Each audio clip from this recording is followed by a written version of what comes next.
All right, let's go ahead and get started then. So, first of all, thank you guys for being here tonight and welcome. I know your time is very valuable, so I'll try to make this worthwhile for being here. So I appreciate you spending a little bit of your time with me. I'm sure you'd rather be home, watching the Cardinals or something. So, so whenever I speak in public, I always start off by saying this. There's 3 times in life when you're truly alone.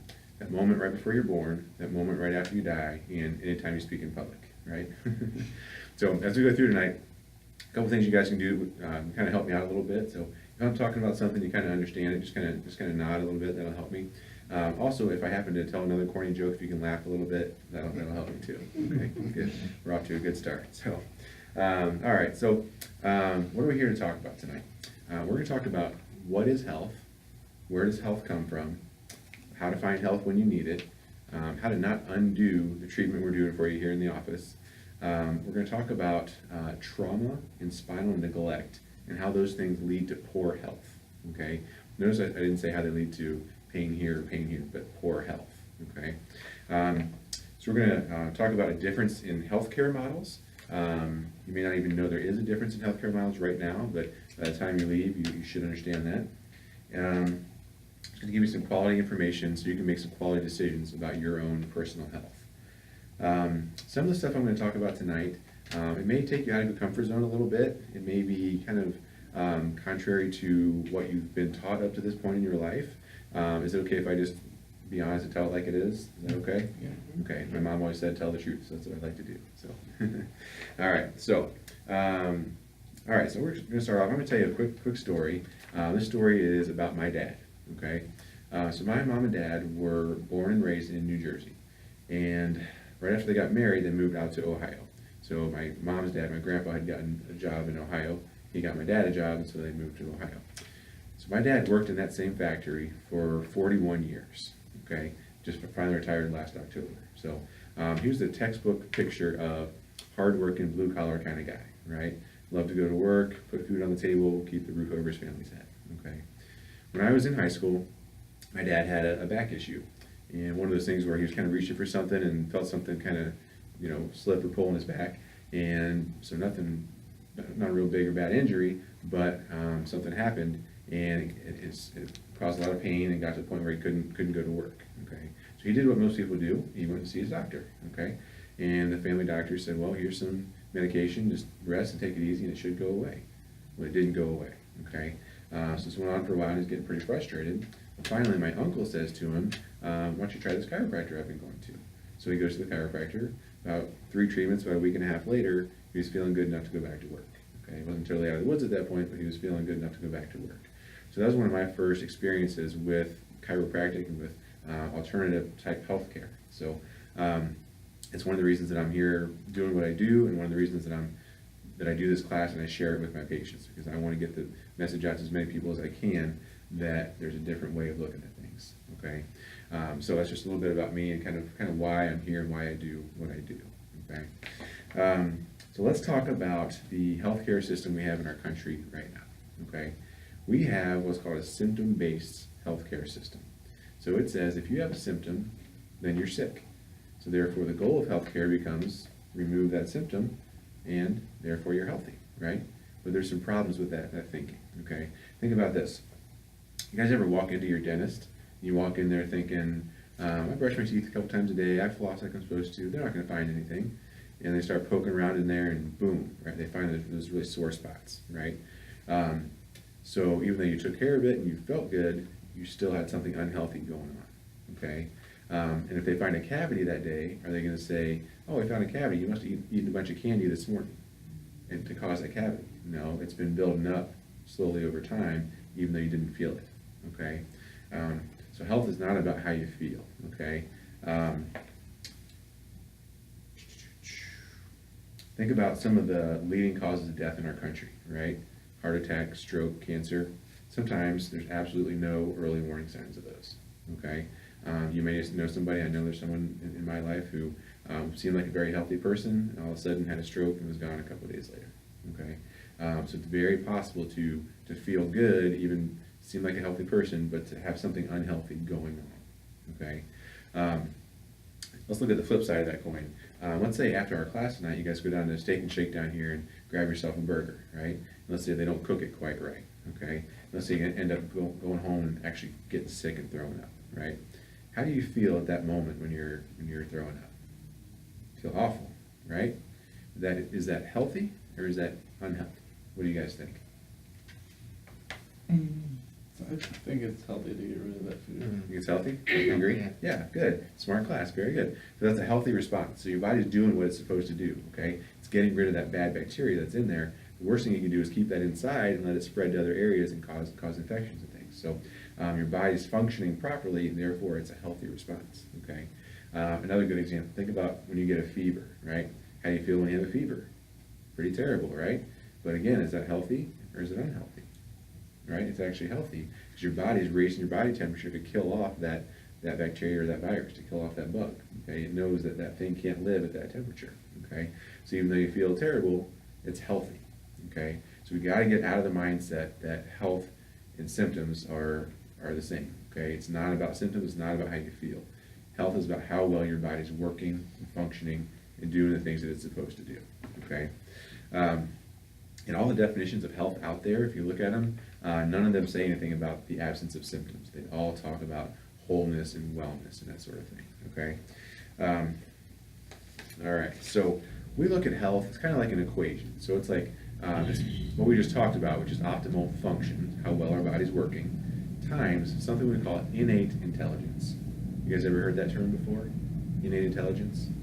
Okay, so you probably know what it is, you just don't really know what it's called. So innate intelligence is the reason that your heart's beating right now, okay? You're breathing at the proper rate, you're digesting any food in your intestines, okay? It's all the stuff that's happening without you even thinking about it, okay? That's innate intelligence just running your body all the time, okay? And innate intelligence, as long as you're alive, is always constant. So it's always there, it's always working, okay? It's also the body's ability to heal itself and regulate itself, right? If we get a cut on our finger, we don't run to the emergency room because we know it's going to heal itself, okay? That's also innate intelligence working. Here's kind of an analogy, see if you guys can follow this along. So, you guys know who Billy Joel is? What's his biggest song? Piano Man? Heard that? So, yeah. most people say it's his biggest song. So he's probably played that song 500,000 times, 1,000,000 times, right? So when Billy Joel sits down to play that song, he's going to play it exactly right? He's not going to mess it up, okay? So let's say we all go down and see Billy Joel in concert down here in St. Louis, and that day when they're getting the equipment ready, the piano wasn't tuned quite right, they didn't bother fixing it, and there's some keys missing from the piano. So he sits down to play that song, he's going to play it exactly right, but is it going to sound right? It's not going to sound right, okay? The analogy is, Billy Joel is like the innate intelligence, okay? It's always constant, it's always steady, it's always working for you. The equipment is like our body's not functioning the way it's supposed to. So if that body's not functioning the way it's supposed to, you're not going to get for him, the music, for us, the health that we really want, okay? So health is all about that, how well your body's functioning. And we say health is your birthright, so we are designed to be healthy, okay? And we'll talk more about that in a few minutes, but if we know that your body's ability to function properly is what causes our health to go up and down or to be variable, then we need to talk about what causes our bodies what limits our functioning, right? What keeps us from working properly, okay? To learn that, we're going to learn some anatomy. You guys excited? You want to learn some anatomy? All right, there we go. All right, so quick question for you. What do you think is the most important organ in the body? Any guesses? The heart. Heart? What do you guys think? Heart? All right. Heart's a muscle, though. Yeah. Well, it is an organ. It's It an is, organ. yeah. But we say the brain is the most important organ, okay? Obviously, the heart's extremely important, but every organ, everything in the body is connected to the brain. So the brain is in charge of telling everything what to do, okay? We have like 70 trillion cells in our body, and our brain's connected to all of them, okay? And if you look at where the brain is at, it's completely encased inside the skull. So it's completely covered by bone, okay? So we have the most protection around the most important organ, okay? All right, now, I have a trickier question. What's the second most important organ? I know you want to say heart, it's not the heart.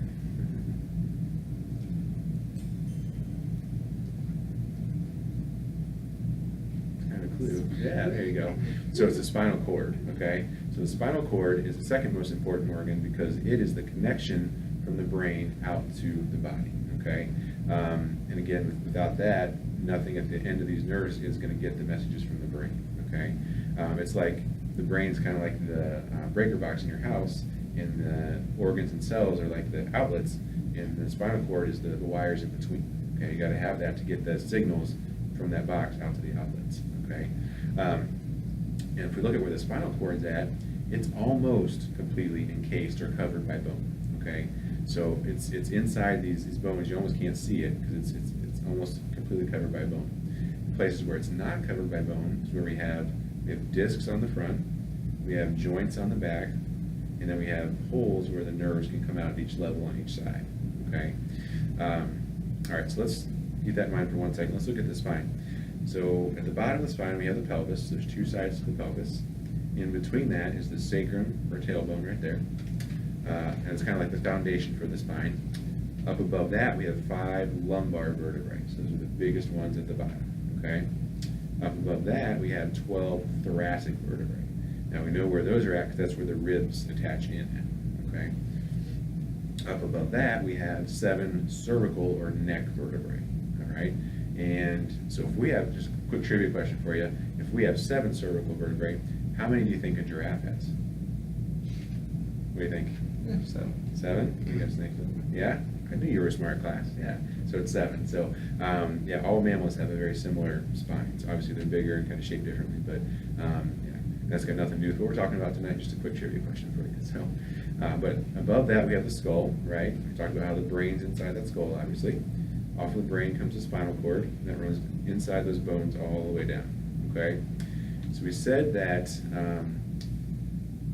the places where it's not covered by bone is where we have discs on the front, joints in the back, and the hole where the nerve comes out. And we have to have those things. We have to have the disc and the joints so that we can bend and twist and move and do all our daily activities, right? If we didn't have that, if it was completely covered by bone, we'd walk around like this all day. You drop your keys, you'd have to get a whole new set. You'd never be able to get them, okay? So we have to be able to bend and twist and move. But with that, we become more susceptible to injuries and problems in the spine, okay? Now, can you guys see where the joints and discs are at and how close they are to those nerves? Can you guys see that? Mm-hmm. So if we have an injury to the disc or that joint, you can see how it's pretty easy for that to irritate that nerve, okay? And these nerves, like I said, that's a connection from the brain out to every cell in our body, okay? And these nerves go out to every organ, every cell, everything. All right, so let's look at your packets. Let's actually look at the second page in there, the blue paper. It should be the nerve function chart. So on the left, you have a picture of a person and a spine. And it shows each level of the spine, and it's got lines going to the middle. And so that shows what organs and what things are connected to that level of the spine. And then on the far right, what we have are symptoms that can come from an injury at that level in the spine, okay? So it's pretty interesting to read through that list of symptoms and see the things that can show up from a problem at that level in the spine, okay? And I'll see it a lot where I'll be working on a patient for a few weeks, and they'll come in and say, can chiropractic help with allergies or constipation or some other type of symptom? And I'll say, yeah, I'll kind of show them the connection, and something they didn't even tell me about, but I was able to help that because I'm treating that area of the spine, getting the pressure off of that nerve at that level, okay?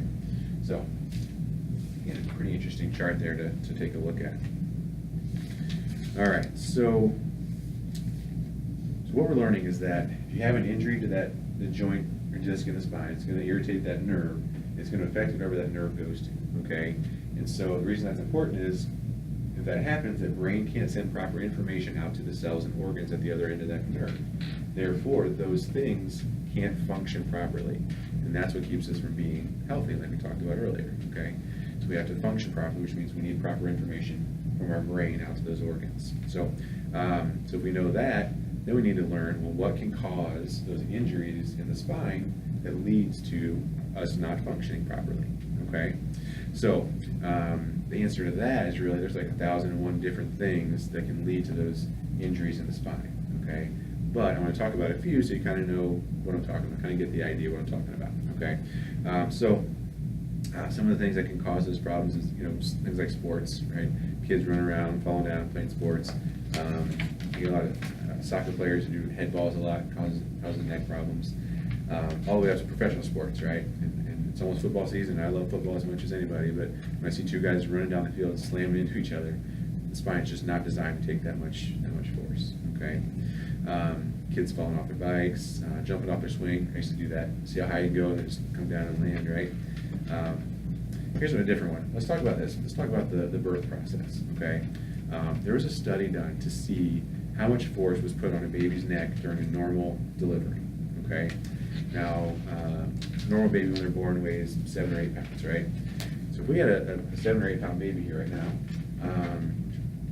a little heavier, right? Yep. But would any of you take that baby and hold it by the neck and hold it out like that? Yeah. You would never do that, right? You had all that weight pulling down on it, okay? So they did a study. In the study, the average doctor weighed 170 pounds. They had this apparatus set up where they could measure the force put on the baby's neck, okay? The average force put on the baby's neck was 70 to 90 pounds of pressure of force during a normal delivery. That's what I thought too when I first heard this. Oh my God, yeah. And that doesn't count, when they have to use the forceps and vacuum and things like that, okay? So we've seen a lot with babies who have things like all kinds of different things, from ear infections to colic to all kinds of problems that, they don't even think about it, that it happened during that delivery, okay? Some other examples of things that can cause those injuries in the spine, we live in St. Louis, so there's a lot of ice, so people falling on the ice, falling downstairs, lifting injuries. It also doesn't have to be like a big one-time type injury. It can also be like a repetitive injury, okay? Someone who does the same type of, motion for their job all day long. Someone who stands all day, that sort of thing. Someone talks on their phone and has their head kind of, kinked to the side like that. Anything that's repetitive like that can also cause us problems in the spine. Let's talk about this. Let's talk about car accidents for a minute, okay? So car accidents is interesting, because if we go outside, we see a car slammed into a building, we can probably agree that's going to cause some injuries in the spine, right? What about that little 5-mile-an-hour car accident, okay? What they're finding is that those cause what they call delayed onset soft tissue injuries, okay? And those ligaments, tendons, things that hold the spine in place, they show up in the down the road after the accident. And I see it a lot in my consultation room, where I'm sitting down with a patient and trying to get an idea of what's going on, and I'll ask them, have you ever had a car accident? And I hear it almost all the time, is I had one, 10 years ago or 20 years ago, but I wasn't hurt, right? They all have car accidents and they think they weren't hurt, okay? The problem is they either felt some soreness and it went away, or they didn't feel any soreness, so they thought they weren't hurt. But when we get the x-rays of their neck, we see, well, you trace that back to 10 years ago or 20 years ago, trace it back to that accident. So they were hurt, they just didn't feel any pain, because of the way, like we talked earlier, our healthcare system is set up to be symptom-based. So if you're not hurting, you think you're fine, and you don't get any treatment for it. So, okay. So really, when someone wants to know, how did I get these problems in my spine, usually the answer is it's a cumulative effect, right? It's from the birth process to the childhood activities to repetitive injuries. It's everything that comes together to see this person that walks into the office. Another big one is stress. Okay, so stress is interesting because I saw a study that showed that our generation now has 300 times more stress than we did 2 generations ago. 300 times more, right? So stress is a good thing when it's used the way it's meant to be, which is fight or flight situation, right? You're being attacked by an animal, you have to fight or you have to run, okay? That's when you want your adrenaline, your cortisol flowing through your body, because that gives you the ability to fight or flight, right? The problem is we have those stressful responses all the time, okay? And so we have constantly, adrenaline, cortisol running through our bodies, and so we're in that heightened state. And so when you're in that state, think about when you're in that state, right? That fight or flight situation, all the blood goes to your muscles, so you can fight or you can run, okay? So if we have stress all the time, then we're constantly in a state where our blood is going to our muscles and away from our organs and things that need it. So we're not getting proper blood supply either. So that's why stress is so important and such a big factor, okay? All right, so let's talk about this. So when I do have a patient in my consultation room and I'm sitting down and trying to figure out, get the whole picture of that person and what's going on with them, I start to ask a lot of questions, obviously. Let's say, for example, it's a lower back pain patient, okay? So I'll start asking questions about how long has it been there, how did it start, is there anything that makes it feel better or worse, that sort of thing. I also know that the nerves that come out of the lower back go all the way down the leg to the feet, okay? That's how those cells down there get their nerve supply. And so I'm going to start asking questions, well, are you having any shooting pain down the leg, numbness and tingling, that sort of thing, okay? But I also know the nerves from the lower back go into our bladder, our large intestine, and organs at that level. So I'm going to ask questions like, are you having any bladder issues? Are you having any constipation or diarrhea or things like that, okay? If it's a problem higher up, I'll ask questions about stomach or digestion problems or acid reflux or things like that, because I know that's where those nerves go to, okay? If it's higher up than that, I'll ask questions about shortness of breath or asthma, allergies, sinus issues, things like that. At the very top, even things like migraines, dizziness, ringing in the ears. So all those things we can find from pressure being put on the nerve at that particular level, okay? Okay, so you guys are starting to see how the problems that we find in the spine are more than just pain and problem in the spine. It's really can affect your overall health. You guys starting to kind of see that? Okay. You guys know who Christopher Reeves is? Mm-hmm. Who's that? Superman? Yeah, remember what happened to him? Horseback riding? Yeah, exactly. Fell off a horse. So he fell off a horse and he broke his spine way at the top, way up here. Okay? And what was the result of that? Paralyzation. Exactly, paralysis. So nothing below that worked. So he cut off the communication from the brain out to the body, and therefore the body didn't work. Okay? It's really a miracle he even lived at all. Okay? So what we're talking about is not completely cutting off that connection from the brain out to the body, but if we have a problem in the spine, it's putting pressure on that nerve, it's going to affect up to a certain level what that nerve goes to. Okay? All right, very good. So I've been kind of describing a condition, right, that we find in the spine. So if we find it, as a chiropractor, if I find a problem in the spine where there's a bone that's out of place and it's putting pressure on these nerves, the term we give that is subluxation, okay? And that just means exactly what I said. There's a bone slightly out of place. It's either putting pressure on or irritating the nerve and starting to affect wherever that nerve goes to, okay? So there's always 5 factors we look for to see if there's a subluxation present. So if that's going on, there's going to be pain and tenderness. There's going to be muscle tension or tightness, inflammation or swelling, usually in the joints. There's heat, so it's warmer where you find the inflammation. And there's something called fixation, where the bones are stuck and they're just not moving like they're supposed to be moving, okay? Excuse me. All right, so subluxations have been kind of questioned or scrutinized sometimes, and that there's other people out there that don't think they are what we say they are or have the effect that we say they do. So there's a doctor out in Colorado named Dr. Sue, and he's a spine expert. So he's not a chiropractor, but a spine expert. That's all he does is studies the spine. And he has come to the conclusion that subluxations are so real to him that it would be like me saying, there's a desk here, and one of you saying, no, there isn't. Right? It's that obvious, okay? He also has found that the weight of just a dime, so that light of a weight on one of these nerves can affect its function up to 60%.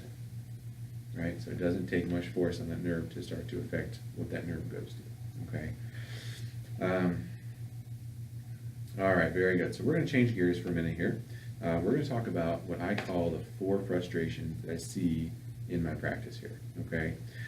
This is the part of the class that's kind of how to get the most out of your care, okay? Frustration number 1 is called putting off the problem. So the 5 most dangerous words that I hear are thought it would go away, right? Someone's got a problem, they think it's going to go away on its own, when common sense tells us it's not going to go away until the cause of it is addressed and goes away, okay? It would be like if I came into work one morning and I heard some dripping on the ceiling tile, and I got up there and looked and saw a leaky roof. And I looked at it and said, it's not a big deal, it'll probably go away, right? And then a few months later, we get a big rainstorm and the whole ceiling crashes in, right? So then I call someone to come and take care of it, and they look at it and say, gosh, I could have fixed that for almost nothing a few months ago. now you got a big, messy, expensive problem on your hands, okay? Same thing for us. The sooner we get to a problem, the easier it is for us to take care of it, okay? Frustration number 2 is called covering up the problem. So we live in a world right now where you can go down to Walgreens right down the street here and get, a pill and a cream for almost anything you want, okay? The problem is handling it that way is just covering up those symptoms, not really addressing the actual cause of the problem, okay? It would be like if you guys were driving home from this class tonight and your check engine light came on in your car and you said, well, stop at Home Depot and grab some duct tape, slap some duct tape over that check engine light, right? Right? See, it sounds silly, right? But what are you doing? I mean, you're covering up the warning light that something wrong with the car, right? We wouldn't do that with our car. But with our bodies, when we have a symptom, whether it's pain or some other type of healthcare symptom, that's like a warning light telling us that there's something wrong with our body and we need to get it checked out. If we just go and take a pill for it, that's just covering up that, that check engine light, so to speak, okay? All right, frustration number 3 is called missing appointments. So each of you has a specific treatment plan designed for you. So that's basically your recipe for health, okay? So I'm not a great cook, but I can put a pretty good meal on the table because I know how to follow a recipe, okay? I'll tell you a quick story. It's just happened recently, so I like to use it in my class now. But my older son is 9 years old, and he recently got into baking, okay? He likes to bake things. And so he's done it for a while with my wife, and she's always walks him through it, kind of goes step by step. And so probably a month or 2 ago, he decided he wanted to do something on his own, okay? So it was Saturday morning, my wife's getting ready to leave and go to work, and he says, I want to make some cookies today. She says, okay, that's fine. She goes, just remember to do this and this and this and step by step and see how it goes. So he went in the kitchen, and I kind of left him alone, and I tried to check on him a couple times, and he said, Dad, leave me alone, I got it. So, right? So he's in there, and he's, doing his thing, and we put the, get the dough ready and puts it in the oven. I did help him with that. And then go back and look a few minutes later, and it's just kind of melted all over the pan, right? Like, man, something's not right. So, like I said, I don't know much about it, but something's not right. So, so we take him out, and we get rid of him. And so my wife comes home later actually I started asking, I said, did you do this and this and this and step by step? And he said, yeah. So my wife came home later that afternoon, and she did the same thing. Said, did you put this in, and then did you mix this and this, and he said, yeah, I did everything like I was supposed to. She said, okay, well, let's just do it together, and that way, figure out what you did wrong, or end up getting some good cookies. So she goes, okay, go in the pantry and pull out this and this and this. And so one of the things was to go and pull out the flour. He went and got the powdered sugar, right? So he had used powdered sugar instead of flour. And so the whole cookie that he made before was all sugar, and that's why he just ran all over the pan, right? So he learned a lesson that day, and I said, as long as you learn from it, it's fine. It's just, that's what we're supposed to do. But the point is, he didn't follow the recipe and didn't get what he was looking for, okay? When you stick to a recipe like your treatment plan is, you'll get that health you're looking for at the end of it. You start missing appointments and trying to move things around, you're not going to get the health you're looking for at the end of it, okay? All right. Frustration number 4 is called being in too big of a hurry to get well, okay? I'm like everybody else. I want to feel good and be healthy as soon as possible, right? But there are certain things in our world we just have to live with, okay? One of those things is called the 90-day healing law, okay?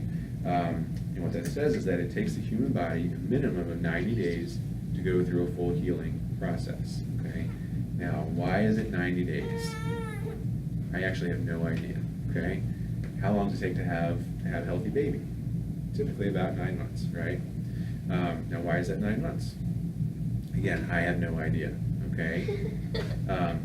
Point is, there's certain internal clocks in our body where it just takes that long.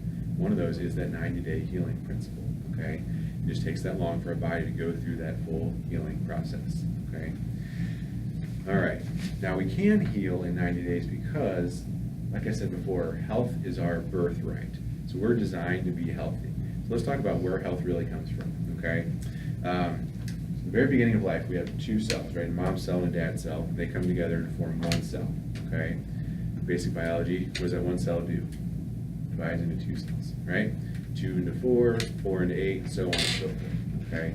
So eventually we have this little mass of cells, and they're all an exact copy of the very first cell, okay? So eventually those cells are gonna split up, and there's gonna be eyeball cells and big toe cells and liver cells, right? But they're all an exact copy of that first cell. Those are very different types of cells. How do they know what they're gonna be, right? What happens is, as that baby's developing, something called a notochord starts to develop, okay? Does that sound like anything we've talked about tonight? Notochord? Spinal cord, exactly, yeah. So that's the very beginning of your central nervous system. It's the formation of your spinal cord, okay? What that notochord does is it starts to send signals out to the different cells in that mass of cells.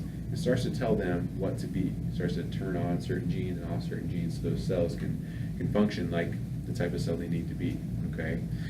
So the whole process happens. Eventually our brain forms and connects to that notochord. That becomes our brain and spinal cord. And that whole system stays there, and eventually, you know, we get all those cells formed properly. Eventually we get this healthy little baby, okay?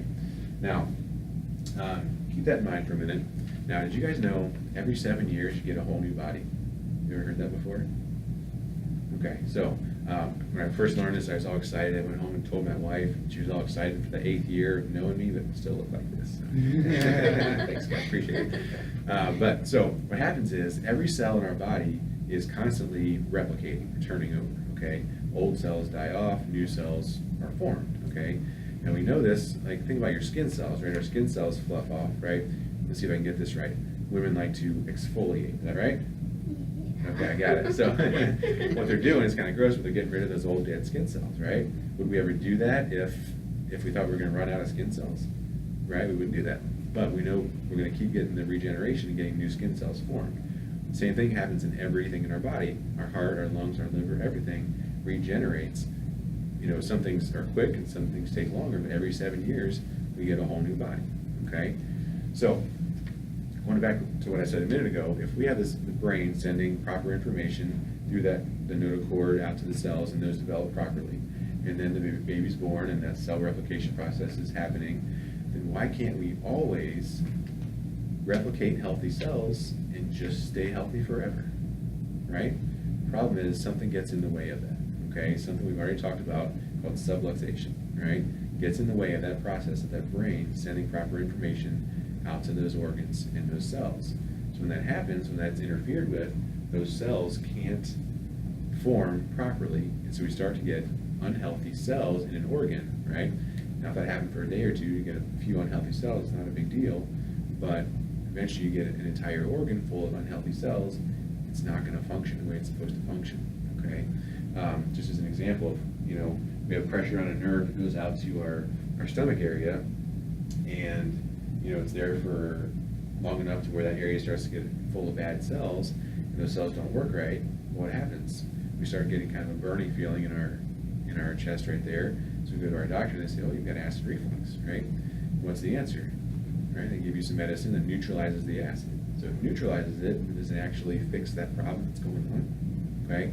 So what chiropractors do is we look at the spine, we remove the interference from that situation, and we let the brain send proper information out to the body. We let the body heal itself, okay? Remember earlier we talked about innate intelligence and how that's the source of our healing? That knows how to heal ourselves. So as long as we can get everything out of the way and let that process work, we can stay healthy, okay? You cannot be healthy without the power for the brain out to our organs and cells, okay? Here's kind of a silly analogy. So let's say my wife built a garden next to our driveway, right? Let's say it's, you know, June or July, and she's got a hose running across the driveway to that garden, and it's working well, and the flowers are growing and they're looking good. And then we get someone come and visit, right? And they park their car right on that hose, right? Now the water stops, and the flowers start to die off. She comes to me and says, Dave, you're really smart. Can you figure out what's wrong with my flowers? And I say, well, maybe they need that water, right? So we back the car off the hose. Hose starts to send the water. Flowers get the water they need and start to grow and flourish again, right? Now, do I know what's going on inside those flowers to make them grow like that? Not really. I just know they need that supply of that water to run the processes inside the flowers, okay? Same thing in the body. I know the organs at the end of these nerves need proper information from the brain, or else they can't work properly. So that's my entire goal, is to get rid of the interference in the spine so the brain can heal the body, okay? All right. So, now I get to tell you guys a couple of stories. So,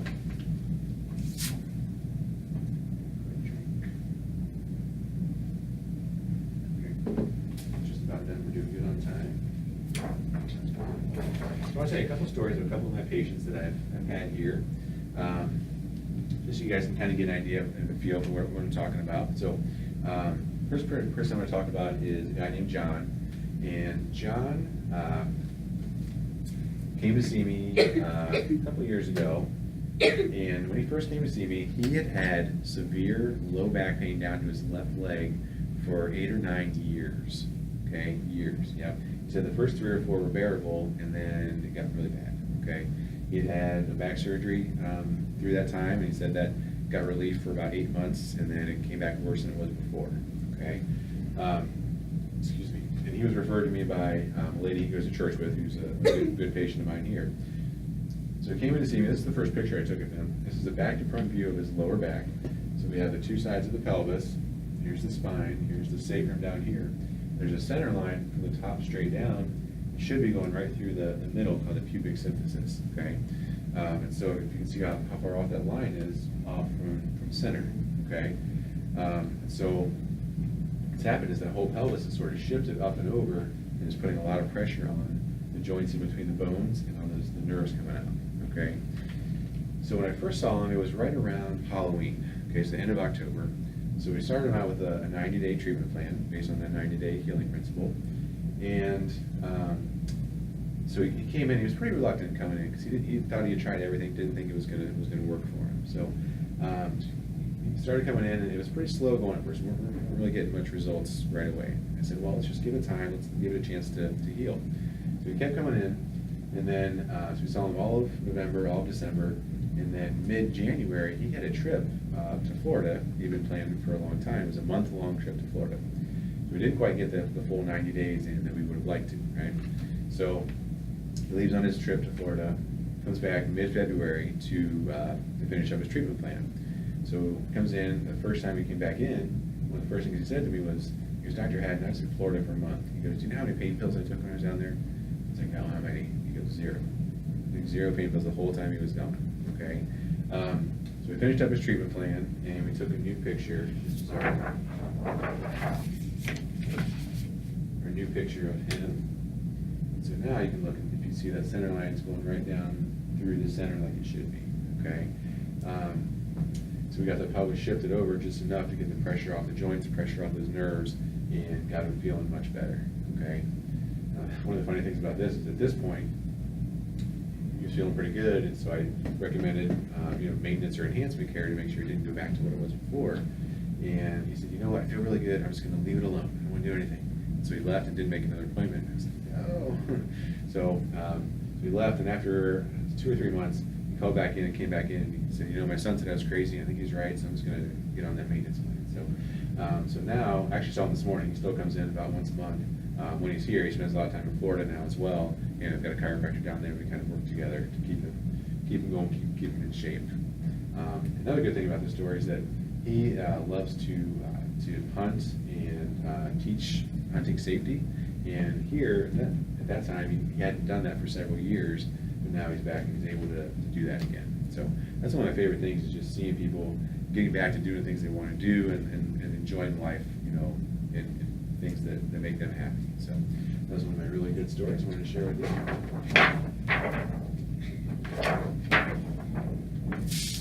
And one more quick story. She finds you very interesting, apparently. Yeah. All right, so this is a story about a younger guy named Chase.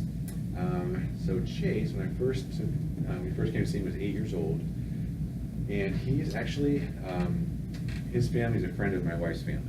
All right, so I've actually known him since he was born. He's always kind of the kid that's kind of bad attitude kid, didn't always want to be around him. He always heard about the bad reports from his teachers and that kind of thing. So his mom and dad were regular patients of mine, and so his mom was here one day, and she saw we have a condition of the month board out here, and one day that condition was ADHD, and she said she saw it and said, Chase was diagnosed with that. Can you help him with it? I said, I don't know. Let's bring him in. Let's find out. So This is the first picture we took of Chase. And so in this one, this is the jaw right here, so there's the cervical spine and the thoracic spine. And you can see there's a center line here going down. It should be going right through the middle of that spine. You can see how the line is off to the left. And also at the very top here, there's a horizontal line. That's showing is C1, which is the very top bone at the very top of the neck, right where that brain stem turns into that spinal cord, okay? And so we want that to be level, and on him, you're higher up on the right side, okay? So we got Chase on a good treatment plan, and came back and took his follow-up picture, so just 30 days later. And that's our new picture. So now the line's going right down the middle, and this line up here is much more level, okay? And at this point, he was getting much better reports from teachers and much better attitude and just much more pleasant to be around. So he still comes in once a month for his regular appointments too, and he's now into Taekwondo, and he goes to tournaments and does really well at tournaments now too. So just really, really great story of another person we were able to help. So I'm going to share that with you. All right, so we're just about done. A couple more things to go over in your packet. So you have that white paper there with all the pictures of x-rays on them. So that's the subluxation degeneration chart. And what that shows is, obviously at the top there's a neck, in the middle row is a thoracic spine, and the lower picture is the lumbar spine. And on the far left is a textbook normal. That's what the side view of that x-ray should look like, that area. And what the next picture to the right is phase 1. So what's happened there between textbook normal and phase 1 is there's some kind of injury, whether it's a car accident, sports injury, repetitive injury. It's something to pull that spine out of line, okay? When it's in that position, there's more stress or pressure on those discs than what there should be. So at that point, if nothing's done to correct it and it stays there, because there's more pressure, those discs are going to start to get thin and wear out. So if you look at phase 2, that's where their discs are getting thin, there's bone spurs starting to form, and that's the body's reaction to that extra pressure on those discs. Now if you look at all the way to the right, that's phase 3, that's where, again, nothing's been done to correct that problem, and that's where the spine will actually start to fuse and grow together. That's where it's, at that point, not really even a chiropractic problem, it's becoming more of a surgical problem, okay? This is just showing that subluxation and the problems in the spine, they are progressive. They keep getting worse unless something is done to stop it or correct it, okay? All right, so let's look at the next paper in your packet, which should be something called back care instructions. So back care instructions is a good list of what we call do's and don'ts. Just kind of a way to make sure you're not undoing the treatment that we're doing for you here in the office. So you probably already have a copy of that, but I've got another one you can hang on your refrigerator. So, all right, then one more paper in that packet. You'll turn to the feedback form.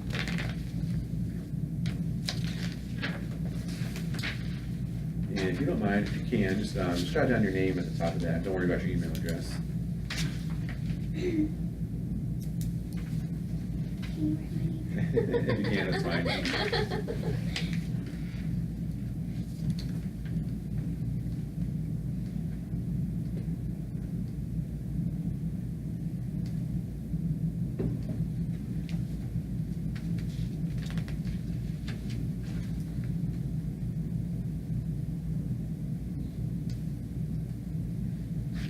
All right, so there's 3 sections on here, so I'll go through and explain each one. And so the top section is if there's something I talked about tonight or some condition that I mentioned, or maybe one that I didn't mention, but if there's something you want to see if chiropractic can help with a certain condition, if you see it there, go ahead and circle it. If not, go ahead and write it down, and I will get you some information on how chiropractic can help that particular condition, okay? The second section is for, so in the past I used to do these classes and I didn't use this form. And at the end of it, I'd have people come up to me and say, you know, my son has allergies, or my husband has, you know, whatever condition, asthma. Can you help him with it? And we stand there for 10 minutes trying to figure out, you know, what they had and whether or not I could help them. The truth is, I don't really know unless you get them in here and sit down and talk to them. Okay. So this section is for, just like the story I told you earlier about my dad and my uncle. My uncle told my dad, you know, you should go see this chiropractor. And if my uncle hadn't done that for my dad, then I don't know where my dad would be right now, okay? But if there's someone that you know, that you maybe has a condition that I mentioned, or has had one of the injuries that I mentioned, and you think they should be checked out with chiropractic, go ahead and put their name down there, and I'll work with you on getting them in here to get them checked out, okay? And that's not just so I can get people in my door, that's because I want to help as many people as I possibly can with chiropractic. So if you have someone that's even in a different state, go ahead and put their name down too. I have a good network of doctors where I can find one and I can send them to a good chiropractor in their area, okay? Then the bottom section, that's for, so I like to do talks like this out in the community. So if you have like a workplace or a church group or a mom's group, something that would like to have me come out and do a talk, either on chiropractic or nutrition or ergonomics or things like that, I'd be happy to do that for you for no charge. Go ahead and write that down and I'll work with you on getting that set up, okay? All right, so take your time, as much time as you need to fill those out, and thank you very much for being such a good audience. Thanks for laughing at my jokes, and I'll stick around for any questions, and I'll just see you guys at your next visit. All right, thank you very much.